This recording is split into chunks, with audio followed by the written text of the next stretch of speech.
Hi, my name's Nikki. I'm the Obsessive Bookseller, and welcome to my channel. Today, I'm going to be reviewing King of Ashes by Raymond E. Feist. It's book one in the Firemane saga, and one of the first things he's done since completing the Rift War saga. I'll admit I wasn't super eager to pick this one up. It was one I'd like to have gotten to eventually, but it was pretty far down the priority list. But it won for book club, so I bumped it up the priorities and picked it up and hated it. First off, I'm sure y'all are sick of hearing about this book anyway, but I have been ranting about it since I read it to one degree or another, and I'm finally going to tell you exactly why King of Ashes didn't work for me. And I have the book right here, but I'm so disgusted with it that I'm not going to hold it up the whole video, so.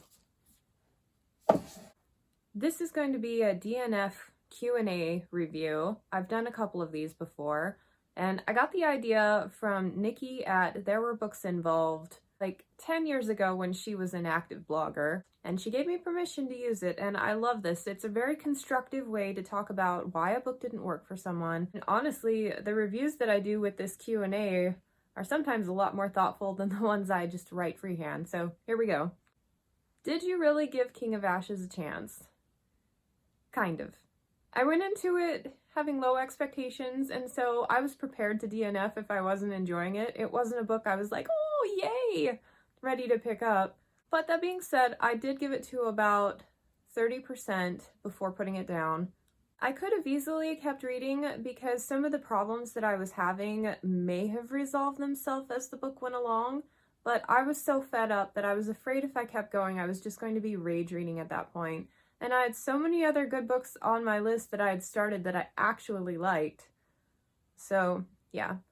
I probably, in any other given month, could have given it more attention, but why bother? It wasn't working for me. But normally, I wait until I know for sure that I'm not interested in finding out what happens further before putting it down. This one, I let go a little bit early. Have you enjoyed other books in this genre? Absolutely! I'm considering this a more modern fantasy because of when it was written, and modern fantasy is my current jam. Modern fantasies with a lot of the elements that were in here, but that I liked so much better, include The Shadow of What Was Lost by James Islington, Promise of Blood by Brian McClellan. Are you tired of hearing about that one yet? Anything by Joe Abercrombie, The Blade Itself, it's the first one. The Dragon's Path by Daniel Abraham. And I'd even recommend a lot of Feist's earlier stuff, especially his work with Janny Wirtz on Daughter of the Empire. So much better. And if you've been following my channel, you know I recommend those titles a lot because they are my current favorites. Yeah, I love this stuff. And there are several reasons why King of Ashes just did not stack up. Did you have any expectations before starting it? I had some low expectations, which is never a good thing when I enter a book because I'm always eager to pick out the flaws, which is considered a bias, so you can definitely take my review with a grain of salt because of that. But the last 5 or 6 Rift War books, I feel like the author was just phoning it in. He was relying on past characters. There was not a lot of world building. He did so much more explaining, like showing versus telling. And so I was hopeful that this new series was going to force him to get creative and actually do all of the legwork, but this one felt casually written and kind of phoned in also in some regards. So definitely not an improvement in his writing from the last Rift War book. And now we get to the juicy part. What ultimately made you stop reading? Oh my god. The execution of the ideas in this novel was awful. I liked the basic premise of the book. The prologue was incredibly strong and set up this like really cool politically driven novel, lost heir in hiding kind of thing, and none of that was realized in the book. Definitely not up until where I read, but my book club members assured me that none of that stuff actually became relevant during the story. Those few amazing people who finished the book. I know I've mentioned this irritating part of the book in my wrap-up, but I'm going to reiterate. The author made a decision to tell everything at an arm's distance. Instead of having two characters have a conversation about something, he would take the reader one step back and describe two characters having a conversation. There was not a lot of dialogue back and forth. It was more him talking about how the character felt about the other person, and then he'd throw in one line of dialogue to mention a person, place, or thing, and then he would launch off into a couple of pages explaining that thing and how it's relevant to the world. Another example is we were in a marketplace getting to know this world for the first time, and the characters are kind of doing some subterfuge, but from my perspective, we just sat there in like a little bubble with this marketplace going on around us. They weren't interacting with it at all, and it was just 10 pages of explanation on why the roof tiles were the way they were, and where all the traders came from, and yeah, just very poor. It's an ultimate example of telling versus showing. And from a writer that I remember taking me on these grand adventures early on in his works, it's surprising. But usually in books, that kind of stuff is front-loaded.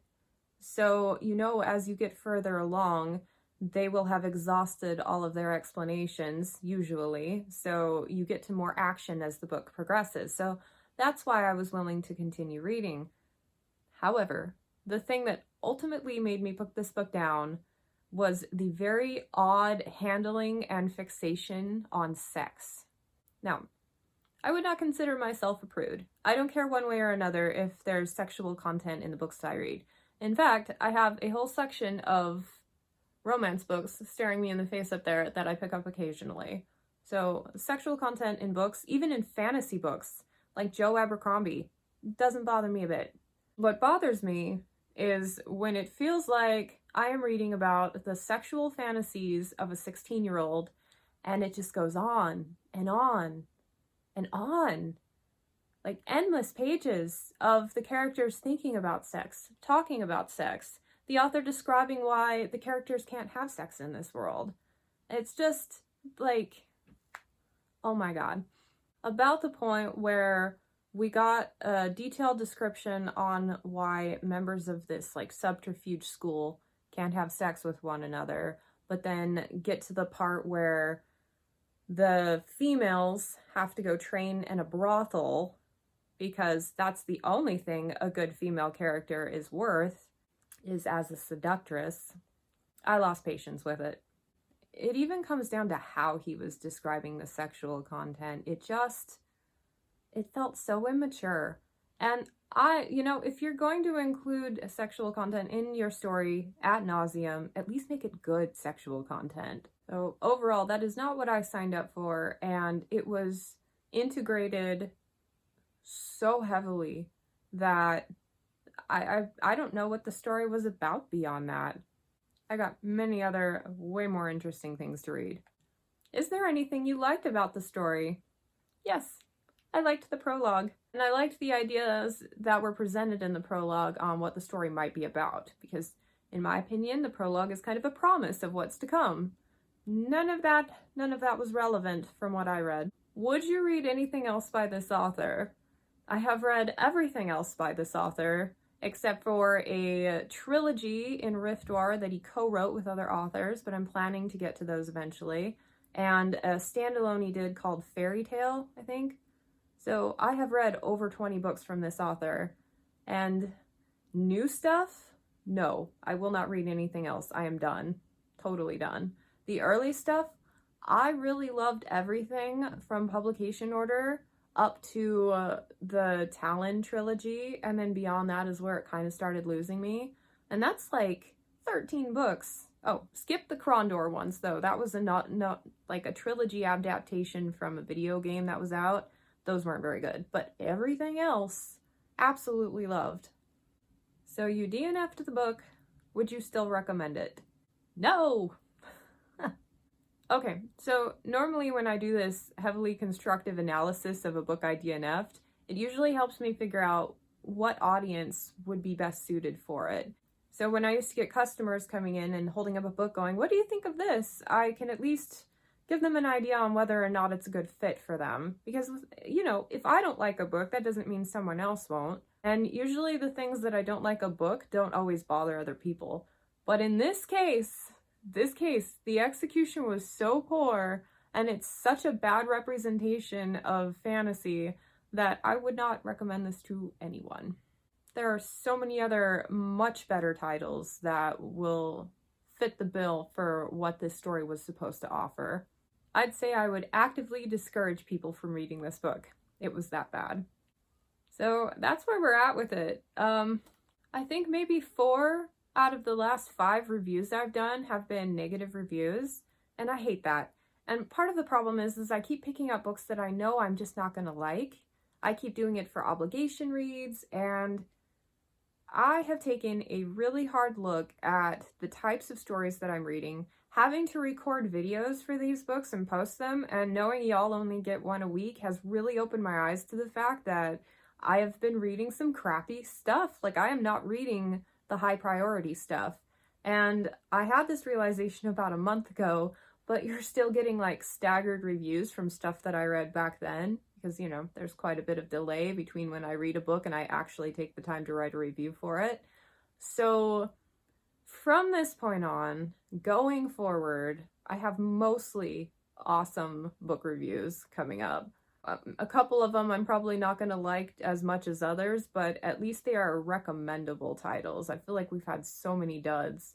I want to say thank you for being here and listening to these reviews, because it has really helped me figure out that as much as I spout like read the best books first or whatever, I've not been living my own philosophy in that regard, and that is changing gradually. Now, don't get me wrong, the rant videos are always the most fun to film, but yeah, I want to actually be recommending some good titles to you. So 2022 shall be my year of reading all the good things. Thank you so much for joining me on this review, and I hope to catch you next time. Bye.